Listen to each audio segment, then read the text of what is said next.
Paz de Cristo, mis queridos hermanos. Es un placer en este momento comunicarme con ustedes por este medio. Es un medio nuevo, distinto y esperemos que sea también efectivo. Dadas las circunstancias, nos pareció importante poder llegar a todos ustedes con un medio que no es usual, al menos no para mí o para nuestra congregación. Así que esperamos que sea de bendición para todos.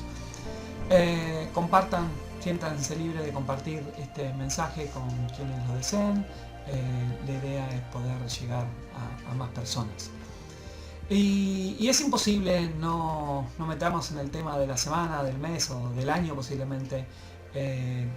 Nunca habíamos vivido algo así. Nunca habíamos tenido que quedarnos en casa, nunca habíamos tenido que permanecer con cierto temor, miedo por las cosas que pueden estar sucediendo.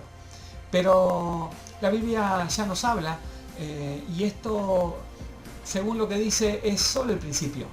Y pueden venir tiempos peores y nosotros como iglesia estamos preparados para eso. Por eso es que quiero compartir con ustedes hoy una reflexión. Antes de empezar con esta reflexión, quiero aclararles de que aún no decidimos lo que va a suceder el próximo fin de semana. Sí tendremos actividades reducidas, seguramente solamente las reuniones, pero aún no decidimos si se van a hacer esas reuniones o no. Así que, sea como sea, lo que sí le pedimos a aquellos que están en grupos de amistad y que puedan continuar y que puedan reunirse, lo hagan, siempre y cuando, por supuesto, no haya alguna persona en el grupo de riesgo o alguna situación en la cual se impida hacerlo. Pero los grupos de amistad es la parte básica por la cual nuestra iglesia debe vivir, debe existir. Y cuando las personas se reúnen en las casas, volvemos a lo que el libro de los Hechos hacía en los primeros tiempos del cristianismo, donde la gente se reunía en el templo, pero también y sobre todo en las casas, compartiendo a Cristo con todas las personas. Entendemos de que las personas en este momento, muchos están viviendo situaciones de desesperación, o si no es desesperación, ansiedad. Y la palabra de Dios tiene una respuesta para esa ansiedad. Y una de las cosas, y ahora sí ya entrando en el mensaje que quiero transmitirles, una de los textos que más se ha estado transmitiendo y me han llegado a mi teléfono o a mis redes sociales con una palabra de aliento, tiene que ver con el Salmo 91. Y este salmo pareciera para algunos ser como un amuleto, pero lejos de ser un amuleto, la Biblia no contempla el hecho de tener amuletos.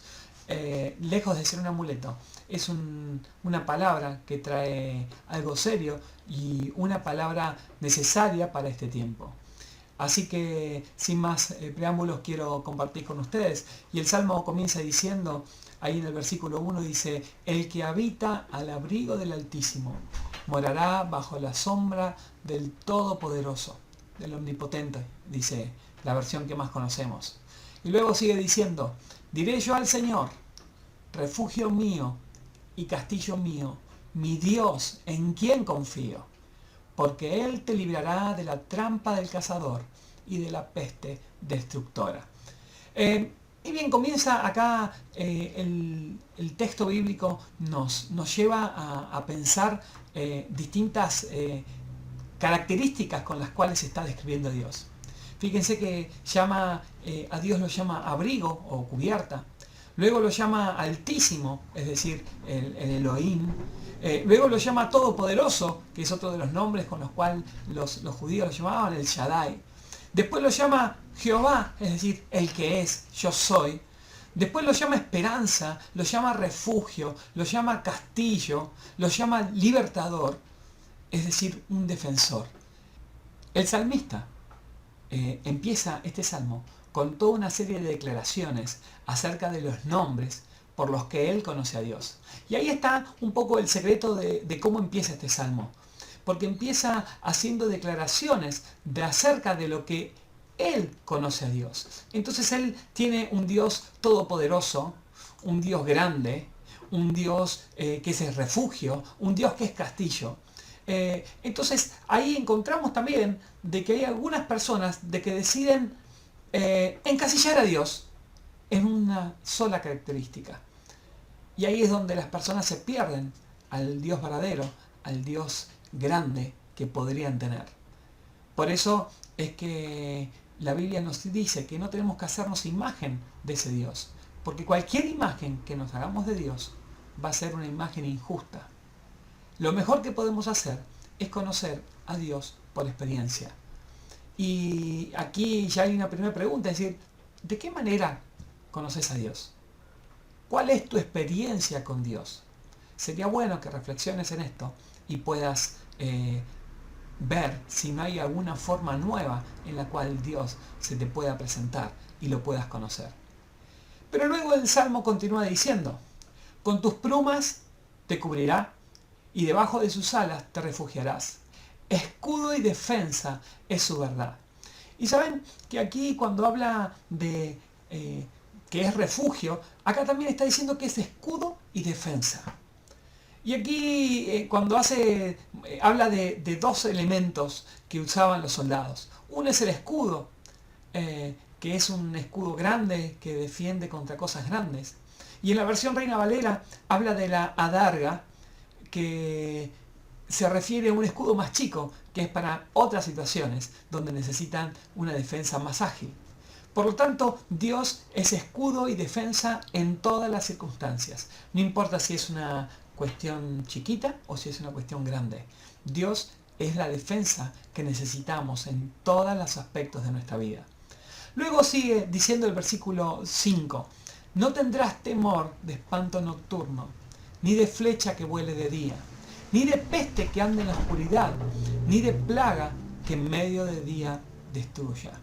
Caerán a tu lado 1000 y 10.000 a tu mano derecha, pero a ti no llegará. Aquí creo que lo más importante de esta parte del Salmo es que nos va a pasar solo lo que Dios permita. Nada que Dios no permita nos va a pasar. Y tenemos que tener la seguridad de que cuando confiamos en Él, esto es así. Hay gente que no puede dormir de noche, tiene terror al espanto nocturno que habla aquí. Hay gente que no puede salir de sus casas. Y estas situaciones que son angustiantes, donde pareciera que hay enfermedades a la vuelta de la esquina, que cualquier momento nos agarra la enfermedad y nos morimos, no hacen más que acervar esa situación y esos sentimientos. Y Dios te está diciendo, yo no voy a dejar que pase nada, absolutamente nada, que no lo tenga planificado. Por lo tanto, tenemos que confiar y esperar en Dios, siendo prudentes por supuesto, pero confiemos y esperemos que Dios está teniendo el control para nosotros de esta situación. Luego el Salmo continúa en el versículo 8 y dice, ciertamente con tus ojos mirarás y verás la recompensa de los impíos, porque el Señor es mi refugio, al Altísimo has puesto como tu morada. No te sobrevendrá mal, ni la plaga se acercará a tu tienda, pues a sus ángeles dará órdenes acerca de ti, para que te guarden en todos sus caminos. En sus manos te llevarán de modo que tu pie no tropiece en piedra. Y aquí hay otra promesa hermosa que Dios trae en este salmo, y que está diciendo de que Dios envía a sus ángeles a cuidar a sus hijos. A veces se habla mucho de los demonios, pero poco se habla de los hijos de Dios que cuidan de cada uno de nosotros.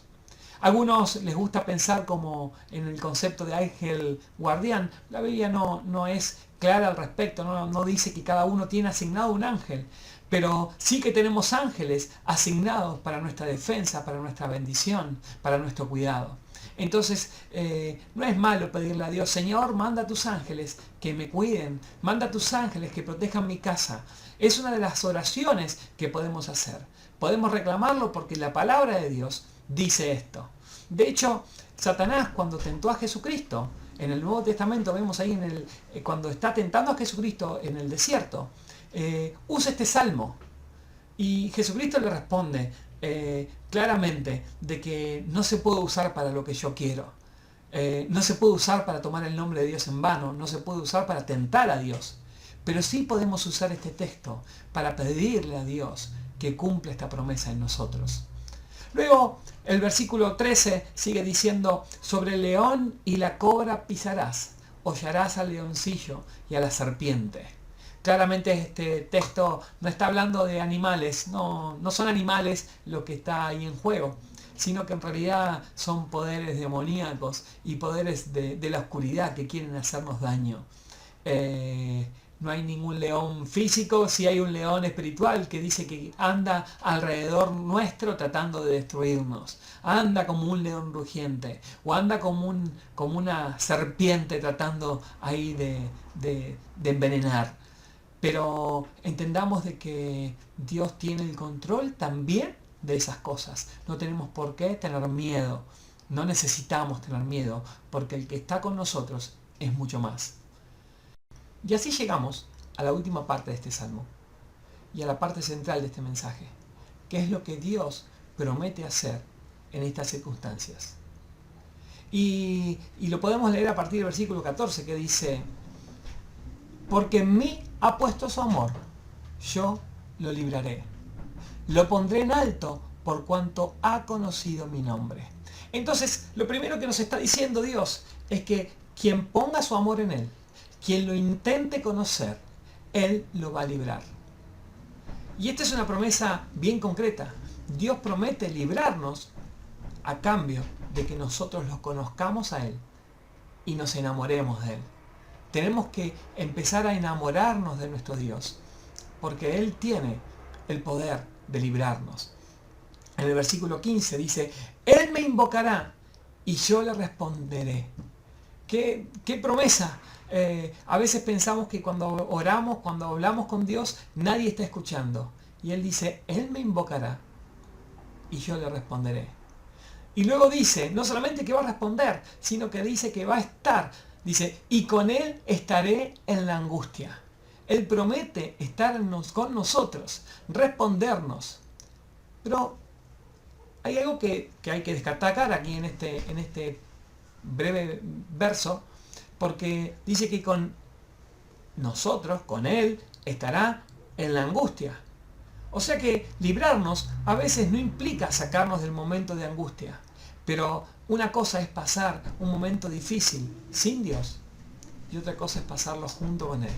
Y Él promete estar con nosotros en ese tiempo de angustia. Y luego vuelve a repetir, lo libraré y le glorificaré.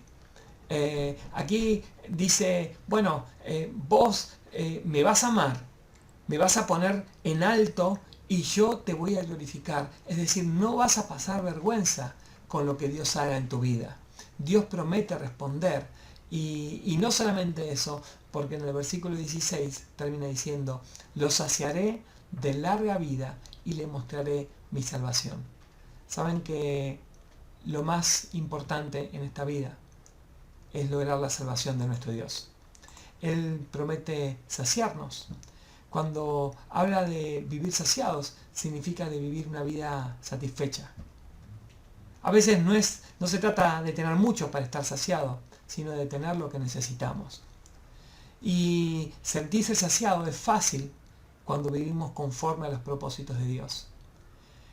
Sentirnos desesperados es fácil cuando vivimos lejos de los propósitos de Dios.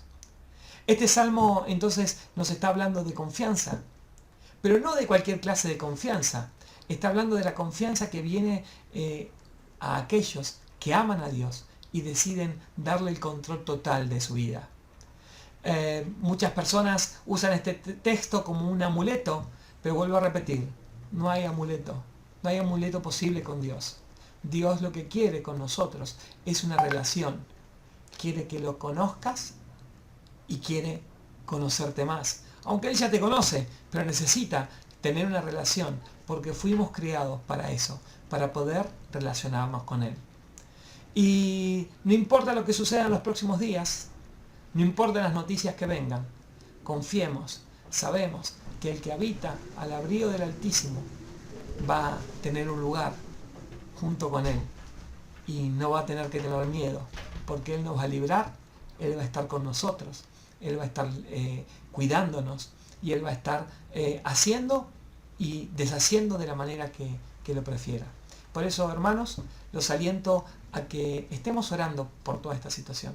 Oremos para que Dios nos libre, para que Dios cuide nuestras familias, para que Dios libre a nuestro país de esta peste, para que Dios libre el mundo de esta peste. Es una buena oportunidad para orar juntos, para ayunar, para ponernos de acuerdo, para que lo que hagamos aquí en la tierra se haga también en el cielo. Hermanos, Dios los bendiga mucho. Fue realmente una alegría poder haber compartido con ustedes este rato, y próximamente nos estaremos viendo, generando más contenido para poder compartir la palabra de Dios. Dios los bendiga.